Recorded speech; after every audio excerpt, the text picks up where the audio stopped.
Welcome back to Hiveswap Friendsim Simulator. My name is Brodymus. Last time, we met with the best troll thus far, Skyla Koriga. She is the absolute best. Today, though, we're going on to the Jade Blood. I believe her name is Branya.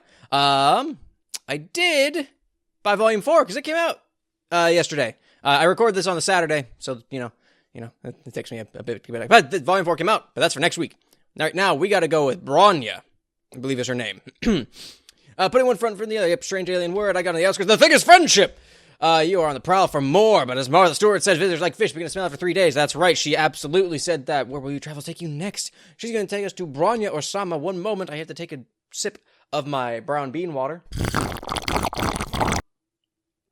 Or, excuse me, my brown bean juice.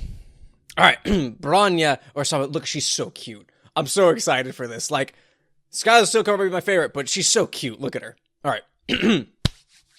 Ooh, this is neat. You've been traveling through a cave network for a while now. I have? When did this happen? The rigid stone is a welcome respite from the eerily organic infrastructure you've been encountering, but it is also proving an unwelcome respite from friend-making. Oh, yeah, it's hard to make friends in a cave. Quote me on that. It's hard to make friends in a cave. Brodymus, 2018. Maybe it was too much to hope for, that this cavern would be home to another potential new buddy. Maybe leaving the big city behind was a horrible mistake. Just maybe, these dark, cold tunnels are completely devoid of... Oh, hang on. There's a bunch of buildings in the distance. Oh, wait, hold on one moment. That was fun. I like that. Oh, God. Now the next problem. What voice do I give her? Oh... Hello. I thought you were one of my girls, but you don't look like a Jade Blood. Or anything else, actually. How strange. Oh, her horns are asymmetric. Oh, that's super cool. I really like that. You convey your usual spiel regarding your circumstances. You are lost and lonely, and your ribs are still broken, you think? Probably, maybe, we're not sure. Honestly, the ribs are fine. You could just use another friend or two. I'm up to 5 so far. I mean, 3 friends and 2 kidnappers. I see.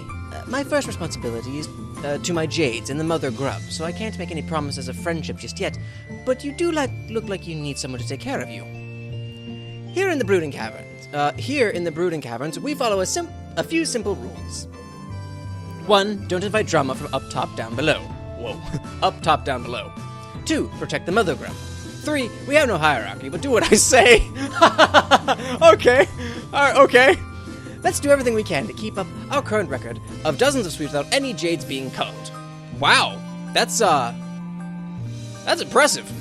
You're not sure what half of those words mean, but you nod your head. I mean, they're words. Together they don't mean anything, but they're words. Good, I'll take you to our hive. Follow me. She's so cute. You follow her into her hive, which looks like a school or some kind of dormitory with multiple rooms and multiple floors. Usually more of my jades are around. I suppose that everyone is out watching the Imperial drones arrive with the filial pails. It's paling time, apparently. Girls, we have a visitor to our caverns. 1. Do not be alarmed by their bizarre appearance. They seem to be harmless and quite weak. 2. Do not give them more injuries than they already have. Our visitor deserves a warm jade blood welcome. Oh, I see. She was telling the girls not to assault me. Okay, good. She claps her hands, which she seems to be quite fond of. No one else is around, but you stand to attention and give her the thumbs up to show that you read her loud and clear. You notice that she called you visitor and not friend, but that's okay. You can do whatever it takes until you're upgraded from visitor to friend, or at least charity case. That caught me off guard. Oh, look at the little babies! You follow her upstairs, and she stops at a big room on the 2nd floor. When you step into it, you have to clap your hand over your mouth to keep from gagging at the revolting sight. Oh, it's not cute. There are big, baby-sized larva-looking things all over the floor, squirming around and crying and inchworming out of kiddie pools of green slime. What the hell?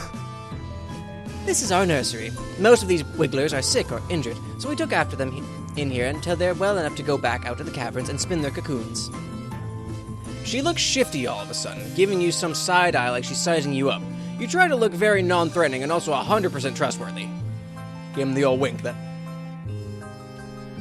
We keep this nursery on the down low. It's not against any laws, but it's something of a break with tradition to save any of the grubs instead of just letting them die. Okay, so yeah. Troll history lesson. The drones come by, you fill the pails. Or with your mates for your kismeses or whatever. Sometimes the one that I still can't remember the club, I think that 3 of them can fill one together, and like you can like a mate or a moirail can also fill one in like an emergency. That's kind of their thing. But it's tossed into a slurry, and grubs come out of that. I'm not exactly sure. I don't remember the process, if the process is even outlined. But from then on, once they become grubs, they have to work their way out and basically survive on their own, just as little, like, basically toddlers, infants, newborns, squirming around. And if they die, so be it. If they survive, those are the trolls you see. Typically what happens is, I believe a Lusus picks the grub, or the grub finds a Lusus. And the Lusus kind of teaches them in, like, their habits, so they kind of pick up habits from their animal. It's basically like an animal guide, an animal parent. And it also works as like a responsibility and zoological lesson for the future young troll. But those grubs that die, it's just kind of whatever. So it looks like the Jadebloods, who have apparently there's a theme of being very motherly, because Kanaya was very, like, kind of the mom of the group. She's the badass. If you haven't read Hopesuck, you should probably read it just for Kanaya, honestly. But also, way back when with the ancestors, there's a whole side story, or a whole background story about the ancestors. There was a, I don't remember her name, but she was Kanaya's ancestor, and she took in Karkat's ancestor, who was a Crimson Blood, a mutant, and raised him like a typical, like, human, like, mother-son kind of fashion. It's instead of him having a Lusus, because no Lusus picked him. Or he never found a Lusus, because he was a mutant. And that was the weird thing about Karkat, is when he became a grub, Crab Dad found him, and he raised him like that. So there you go. Grubs are born from a slurry. If they die, they die. If they don't, they have a Lusus, and they grow up, and then they later serve in the Empress's army. End lesson. I hope you all jotted that down. There will be a quiz at the end of everything. I don't know when that quiz will be. There won't be a quiz. I just want you to think there would be a quiz. Anyway, moving on. To tell you the truth, I'm not sure why we do it. I guess it just feels right to me to take care of them, the same way I take care of my jades. A nursery, huh? You look around again with this new information. You guess you can sort of see how the wigglers look like babies? You can't believe that one of these things could grow up into anything that looks like Branya, who did not give me her name, by the way. Only 2 so far, as Saraba and Skyla. No one else has given me their name, but this is an alien planet, so who knows. She takes you over to a shelf that seems to hold medical supplies. You're not sure what can be done for your broken ribs, but maybe she has some kind of alien technology that can help. But when she starts going through the cabinet, you don't see anything that looks high-tech like the thing that fixed your arm. Okay, so I did escape amnesia. Somehow. I guess that most of what we have is stuff for the wigglers, and I'm not familiar enough with your bizarre anatomy to know if it will help. But if you're not completely sure how to do something, it's best to try anyway. That's the spirit, Branya. 1, even if you fail, everyone else can still learn from your mistake. Okay. 2, maybe you won't fail. You never know. I like that. Oh, I'm a pessimistic motherfucker, but I like that.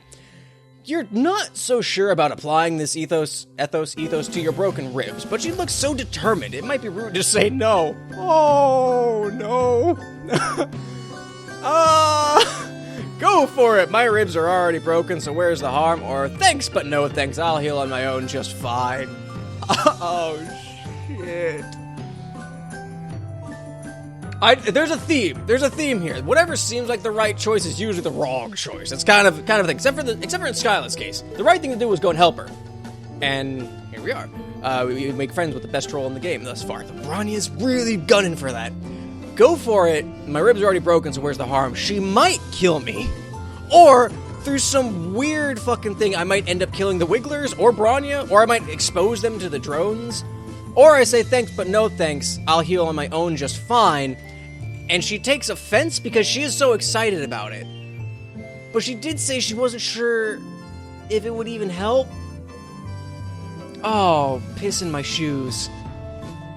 I'm gonna say thanks, but no thanks. I think I'll be okay.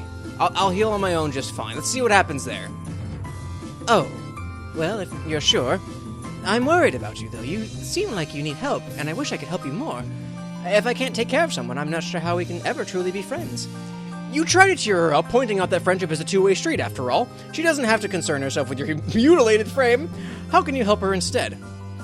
Well, sure, there are things around here that I could use some assistance with. However, don't take this the wrong way, but we've only just met. I don't know that I can trust you to be as responsible as I am. It's not easy to be the one in charge. You have to be 1, conscientious, 2, considerate, and 3, competent at all times.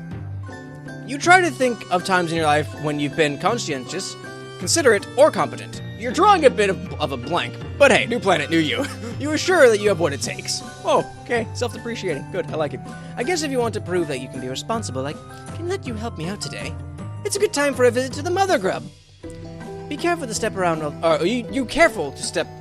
You're careful, if I could read properly, to step around all the little guys on the floor as you head out of the nursery. I'm a little afraid of what's going to happen next. She takes you back outside, and these caverns are even bigger than you first realized. They're also dark and cold and gloomy, and you can't see anywhere that might lead up to the planet's surface. Does she really live down here all the time?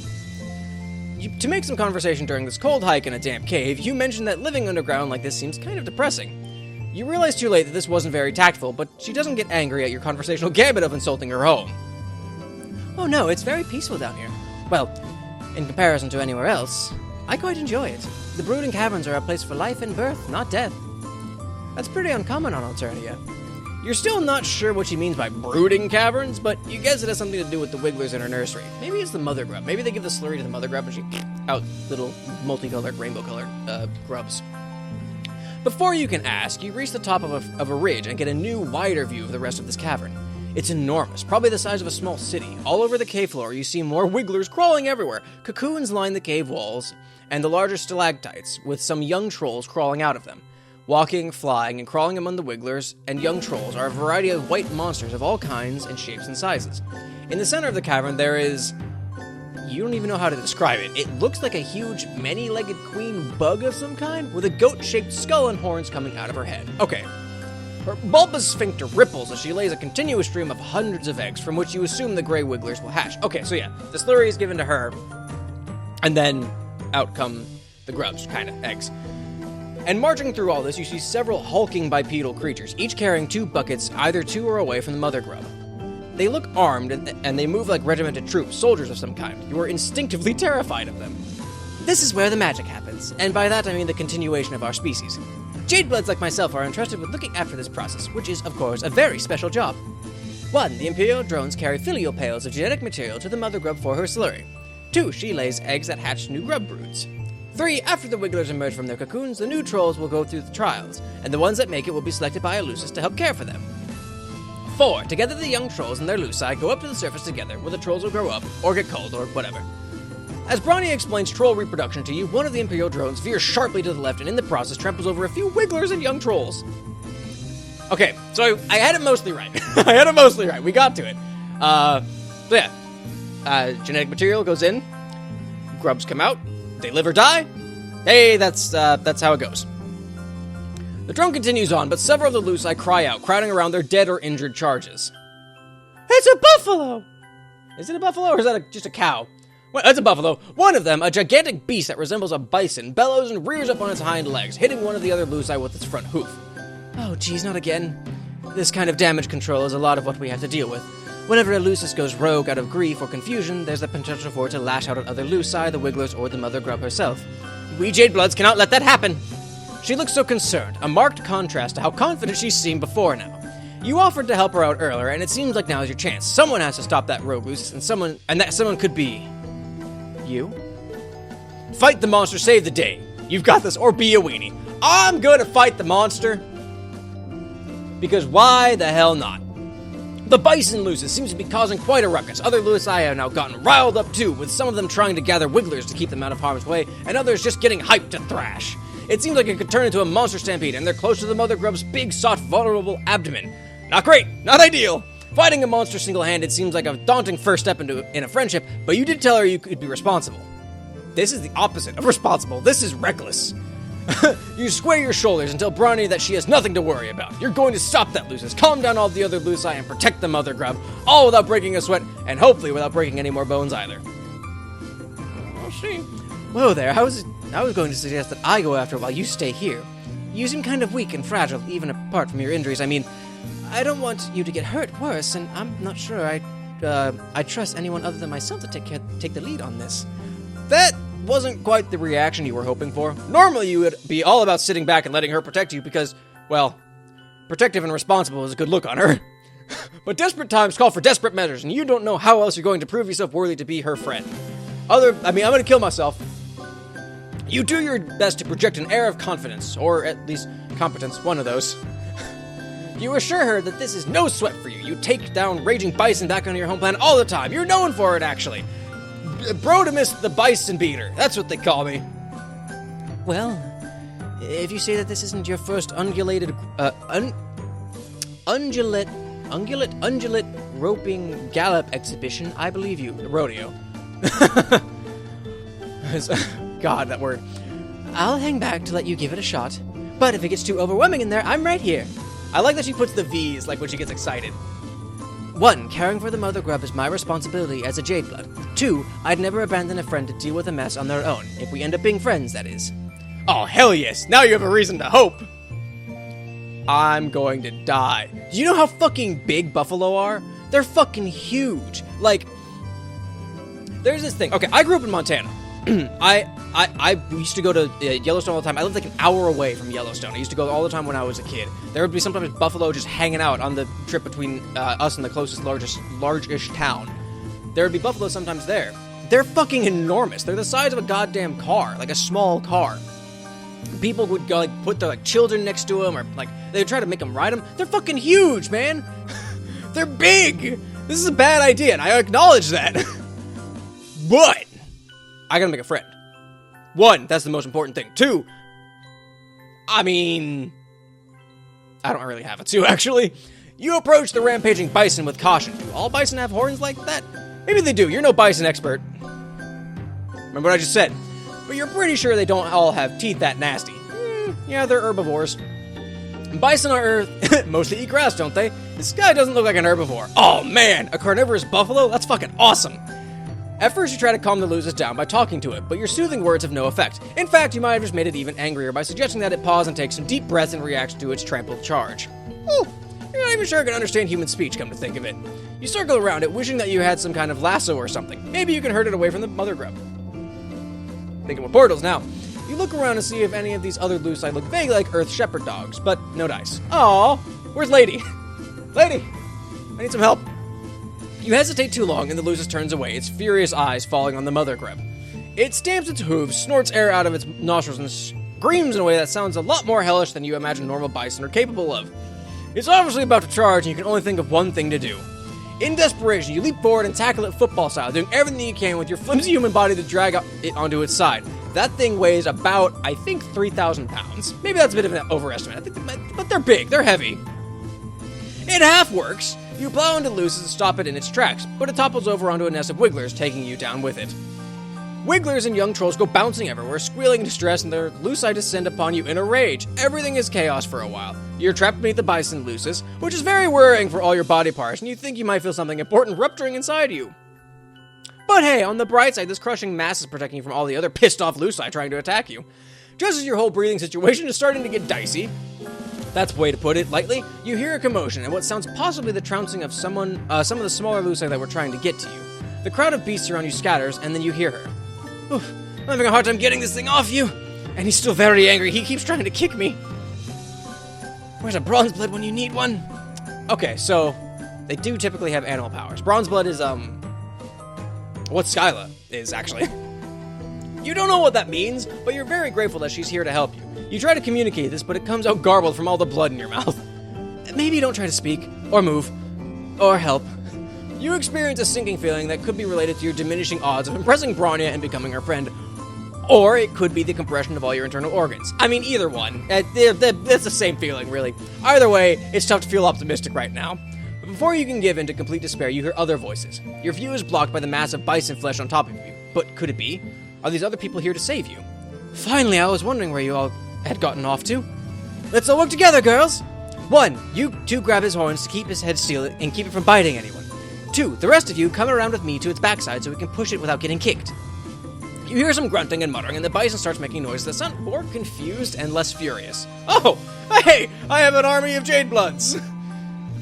I mean, they're not... Branya has an army of Jadebloods. The pressure and pain on your chest briefly spike in intensity as the thing's weight shifts, and then they must succeed in dragging it off you, because suddenly you can breathe again. Oh, and then they must succeed... Okay, got it. But the crisis is not over yet over. While you're still testing the use of your lungs and blinking up at the cavern ceiling, you hear a new cacophony of enraged monster noises. Uh-oh, the other Lusus are still agitated. Get down there and try to calm them down. Protect the mother grub!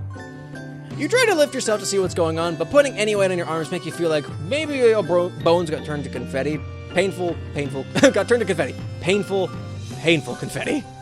You feel strong hands propping you up gently, and now your head is in Bronya's lap. You try to focus more on how this is a nice place for your head to be and less on the pain. Aw. Oh, this is not good. I don't know if my jades can reach the stampede in time, and the mother grub could get injured, not to mention all these wigglers in danger. Oh no. You didn't think the situation could get any worse? Hang on, time out. A lot's happened. I need some more brown bean juice. Oh my god. This went about as well as I could have hoped. I mean, it's a fucking buffalo. They're big. But now you see that several of the Imperial drones that had been about to leave the cavern are turning back, drawn by all the noise and chaos. But maybe this could be a good thing? Maybe they can instill some order? Fuck, they're going to kill everyone! Oh! She scrambles to her feet in the process of letting your head whack down on the cave floor. Your vision swims, but you can still make out the drones firing indiscriminately at the Lusus, at the grubs and wigglers, and at the jade bloods. One laser beam skims the side of the mother grub's massive midsection, and her scream is so loud that the ceiling shakes and a few stalactites shake loose, falling on drones and Lusus and wigglers alike. It's a total catastrophe! A whole rainbow's worth of troll, wiggler, and Lusus blood is splattering the cave walls. Bronya seems paralyzed by the chaos, looking from her jades to the mother grub to the imperiled wigglers like she's not sure who to help first. I can't believe it. This is the worst disaster we've ever had down here.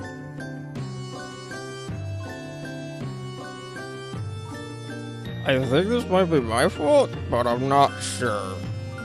Not because I thought I could sit back and let someone else be responsible for once. If I were a less secure person, I could let this moment plant a seed of self-doubt in my mind about my ability to take care of others and do my job well. Or I could chalk it up to you being really fucking stupid. Maybe the former one? Maybe the former one? You shrink under the weight of her glare. She's green in the face from how angry she is. You swallow and manage to spit out enough blood to ask a question that you already know is hopeless. Does this mean you can't be friends? I just spat everywhere. Fuck. Are you serious right now? I do not make friends with anyone who recklessly endangers the trolls and wigglers under my care. You killed them all? Oh no! How much time have we got? Oh my god, we've been going so long!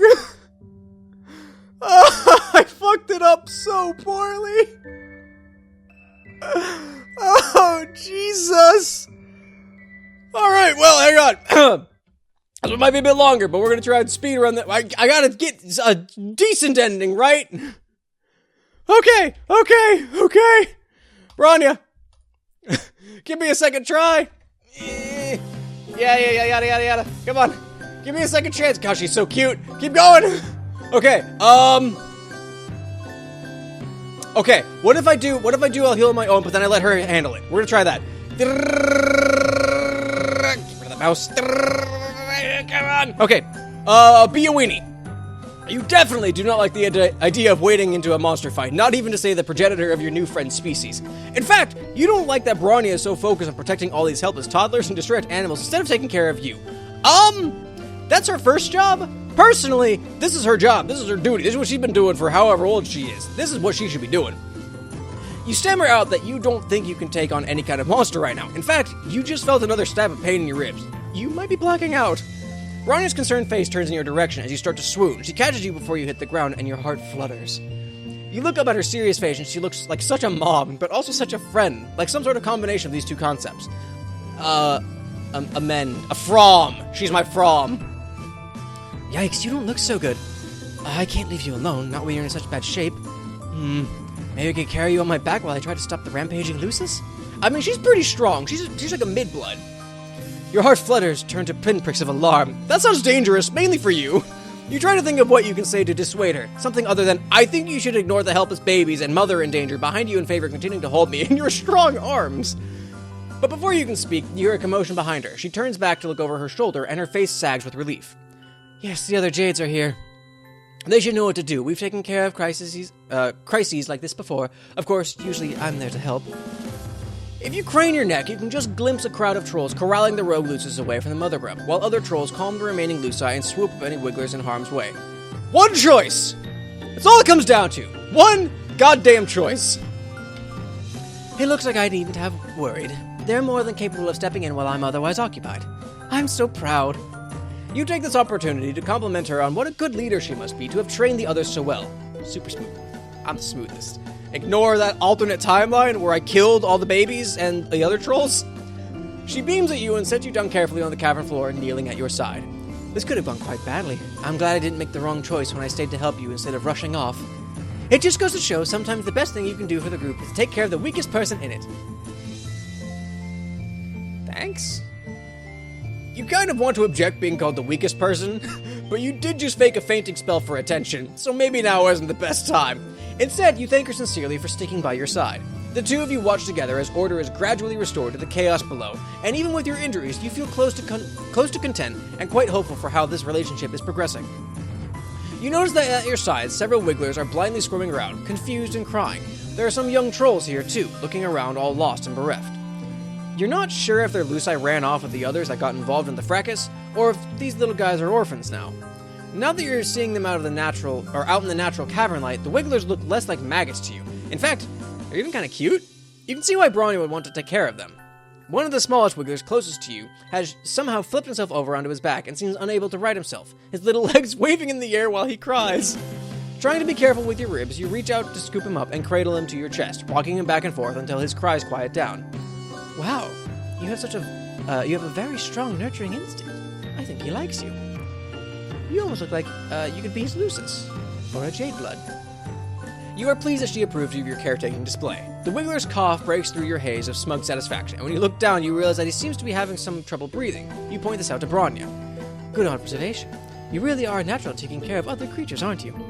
Some people find that nurturing ability to be very attractive in a potential friend. But as for the wiggler, this is definitely not a good sign. I'm surprised none of these drones have noticed that he's sick. If we leave him here, he'll be culled for sure. Branya takes the wiggler from you, and you're more than happy to hand him over, considering that you have no idea what to do with a sick baby that's not your species. I don't know what to do with a sick baby that's of my species. Also, your broken ribs make holding a baby kind of painful, and Branya holds the wiggler carefully, but with perfect ease, just like you hope she'll cradle your new friendship in its infancy. Oh, that's a weird analogy. Once Branya feels assured that her Jades have the situation at the brooding caverns under control, you both take the wiggler back to the Jade Blood nursery. You hover around uselessly while Branya sets up some kind of crib filled with green slime. You're a little concerned when she takes the wiggler and submerges him under the slime because, he was already having trouble breathing. Surely drowning in slime won't help?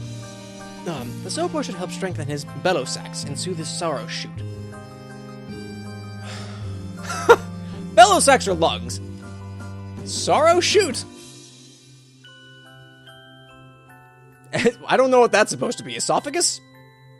When he gets healthy again, I'll take him back to the cavern and set him free to make his cocoon and pupate. But he's so small, it's unlikely that she'll survive the trials or be selected by a Lusus. You hate to see Bronya looking sad. You try to be sympathetic, mentioning your astute observation that this whole system set up with the wigglers and the trials and the color seems pretty brutal. What? Oh no, I would never suggest... This is just the way the world works, and it's fine. It's fine! The trials are how young trolls prove that they're strong enough to survive. It's only right for the weak to be culled. It's the purpose of Jade Bloods to ensure the continuation of our species, and consequently the hemospectrum. 1, we are not revolutionaries. 2, we're meant to do our jobs and keep our heads down and keep things running smoothly. 3, I would never presume to question the basic tenets of Alternate society. That would bring negative attention from the High Bloods, and I just want to keep my Jades safe. You look around at the nursery and all these injured or underdeveloped wigglers that Branya was apparently supposed to let die. You think it might not be true that she doesn't question the way her world works. She's looking at you like she's scared you'll call her on it and expose her altruistic tendencies. You try to salvage this conversation thread. Did you see that calling wigglers sounded brutal? You meant neutral. Yes, you feel 100% neutral on this topic, neither committed to the culling side of things nor eager to take up arms in a revolution. Yes, neutral is how I feel about it as well. What a good word to describe exactly how I feel about all controversial political subjects. Did I mention that keeping this nursery isn't technically illegal? Because it isn't. Technically. There is no reason for any of Triss's drones to come investigating our hive, and if any drones do some knocking, we have nothing to hide. No borderline revolutionary ideas will be tolerated within these walls. Bronya laughs nervously and looks around the room, like she's making sure that any Imperial drones hiding in here heard her announcement.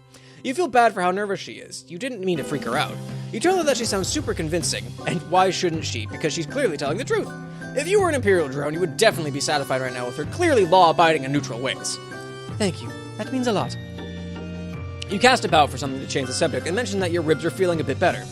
Bronya's face brightens, and she lifts up your arm gently so she can touch the injured part of your torso, examining it in her typically responsible and authoritative way. You shiver, and one of her touching has healing properties.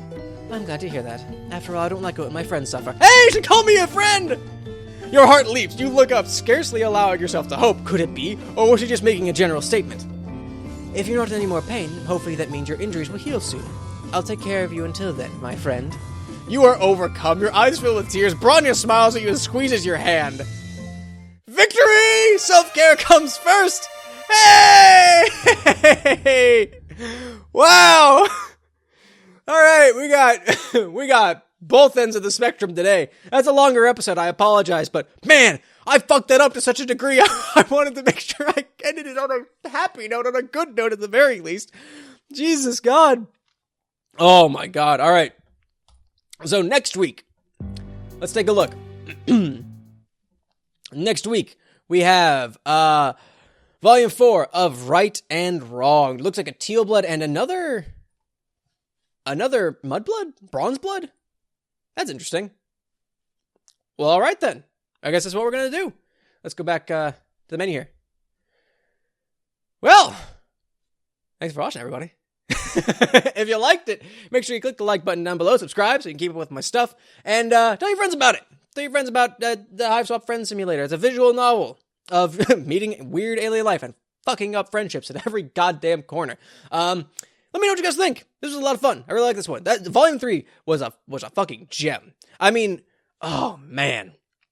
Skyla's great. I fucking love Skyla. Bronya's oh god, she's really good also. Probably my favorite one so far though. But I hope you enjoy this, everybody, and I'll see you next week. Later.